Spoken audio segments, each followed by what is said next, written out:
Welcome to another episode of No Leftovers. Now, we talk about horror movie reviews, toys, everything. So yesterday, me and Colston, we did our first video. This is our second one together. Hopefully you guys like and subscribe. If you guys like what we're doing. Like I said, this is like a father son thing we're trying to do together, and we both enjoy horror movies and toys and movies, and we love slashes and stuff. So yesterday, Colston mentioned a horror movie that he wanted to go see. He brought it to my attention called Imaginary. It's made by Blumhouse. Now, Blumhouse lately, they've been kind of hit and miss with their movies. They're known right now for doing the Michael Myers, Halloween Kills, Halloween Ends, and Halloween Kills and Halloween. And the first Halloween started off really good, but Halloween Ends is I wouldn't say it was the best one. Night Swim, But Smile was a really good movie by them, and this movie Imaginary is actually this will be a spoiler review. It actually is a really good movie. So Colson brought this to my attention, the trailer. So I seen the trailer. Basically, what it is, it's about a woman. She grew up in this house, and she moved away. She moved away when she was 5. Yeah, when she was 5 years old, she moved away. She went to go live with her grandmother. She left her dad's house, went to live with her grandmother. And her dad, he got kind of sick. So, because the dad said his brain's sick. Yeah, So the dad, he wasn't feeling good, but they don't explain why in the beginning of the movie. Obviously, you have to watch the movie to understand. So the woman, she is married to a man who has 2 daughters, and one of them is about the same age, a little bit older than when she left her house. And the other sister, I think her name is Taylor. She's 14. So basically, what the movie's about is this woman. She moved away when she was very, very young, and she had an imaginary friend where she used to do all this stuff with. And the imaginary friend is basically a possessed demon. And who plays a big role in the movie is the nanny. The nanny. She does a really good job, and she does a really good job. She does a really good job of describing the origin of the movie, like the backstory of the movie. And she's actually a really good actress in the movie. She was very, very freaky. Now, one thing about this movie that I'd say... She's kind of weird because she kept getting into the business. Yeah. So one thing about this movie is that this movie, it is a horror. It is considered a horror movie, but technically there's only like 1 kill in this movie. If you're looking for a movie that has gore and tons of gore, this is definitely not it. This movie's more about jump scares and I like to say, using your imagination, because you don't know what. So basically, what I'm trying to say is the scary person in this is a bear. It's called Chauncey. They call him CB. His name is Chauncey the bear. And basically, what it is a giant grizzly bear. Think of the worst thing you could possibly see as a child, and they do a good job with that part. So he's a bear that is very gruesome, and he's angry because he wants Alice. Yes, is that her name? Oh, is that the daughter's name, or is that the grown-up person? Alice. Alice is what, the daughter? No, Alice is the daughter, and the woman is Jessica. Jessica, that's it. Good job, Wilson. Jessica is the main character. She's the one that moved when she was 5 years old, and Alice and Taylor are her stepdaughters. So, what's really cool about the movie is it has kind of a sixth sense in it. So during this whole movie, you're seeing this bear that is the imaginary friend. Well, what comes to it is that the only person that can see the bear is Jessica and Alice. So there's a scene in the movie where a child doctor comes in, and I'll tell you now, this little girl, Alice, she did an amazing job. It's hard. Child actors are very, very hard to, I mean, they just, they're young. But this girl, Alice, does an amazing job at what she does. So she's talking about her imaginary friend. Now, imaginary friends obviously is something that we can't see, and only you can see it. Well, in the movie, you can see this. You can see the bear the whole time.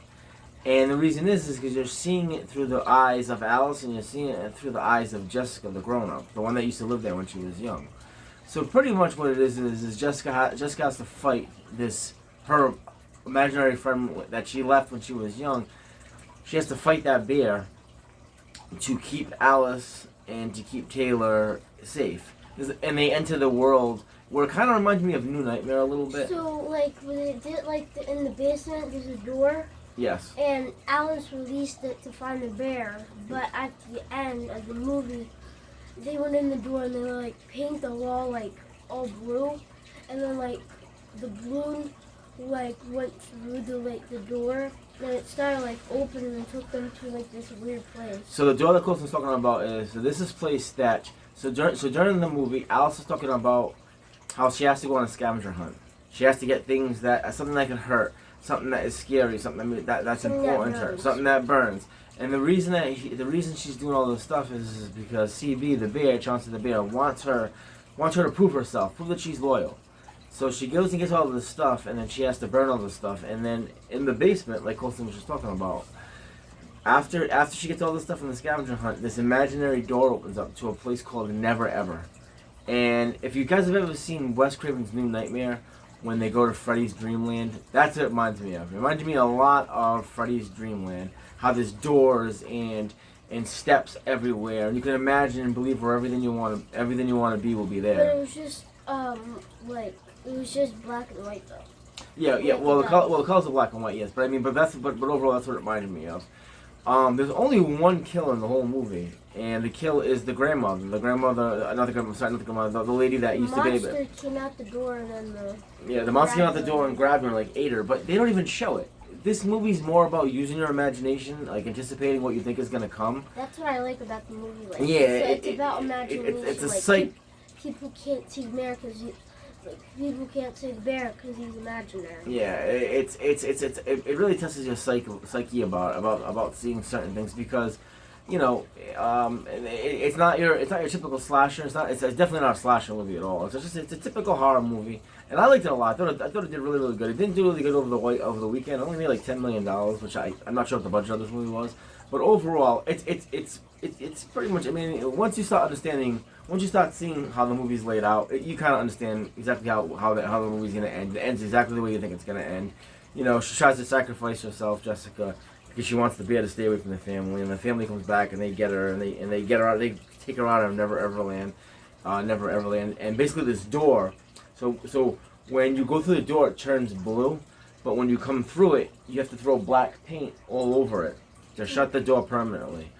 I'll say this: the visual effects in this movie are really, really good, and the bear, Chauncey the bear, which is like this evil spirit, when he does transfer into things, it is really freaky. So he turns into a bear, turns into like a spider.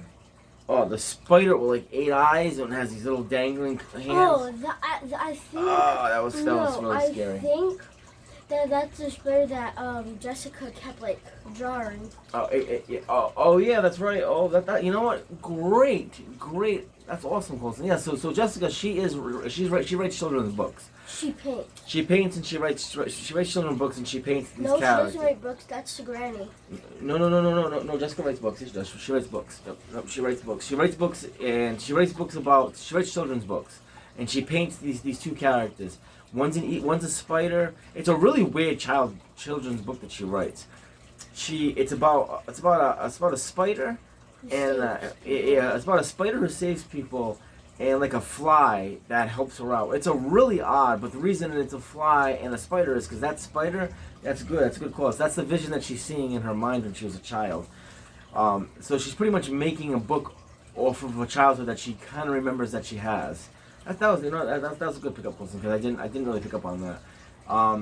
When you see this spider thing, and then you see when she's drawing it, it's something that it's what she's seeing when she's a child. So it's a really good movie. I like gore. I like seeing someone get killed. I like slasher movies, both of us. So we going into this, we knew it wasn't a slasher movie. We just knew it was a typical horror movie. I liked it a lot. I thought it was really, really good. I don't know if this movie will get a sequel. If it does, I would definitely go see it. I'll go see any horror movie. So I mean, I never trashed. I always like to make my own opinion on it. So what do you think of the movie? 1 out of 10. What would you give it? How much did you like it? What did you not like it? Like, what do you like? I liked it, but I'll probably just give it an 8 out of 10. That's a high. That's actually, you showed that's a really good. That's good. I mean, that's high. Remember when we do 1 out of 10. 10's like the best, and then like lower. Okay, no, that's good. I respect your opinion. Me personally, I'm gonna say a little bit lower. Like I said, I had no expectations going into this movie, but I'd say it's about a 6 or a 7. I liked it, but I want to see killing. If I go to a horror, I want to see killing. I want to see, because I love horror. It's definitely not that. I only seen one trailer with Colston before I went to go and seen it. It's like I said, this movie's more about jump scares. It's more about testing your patience, testing your heart. You want to make sure you have a pulse. You want to make sure you have a heart attack when you go see this movie. It's that type of movie. But the dialogue in the movie could have been a little bit better. The lines are the way I don't know if it's more of the script or more of the actors the way they're doing it.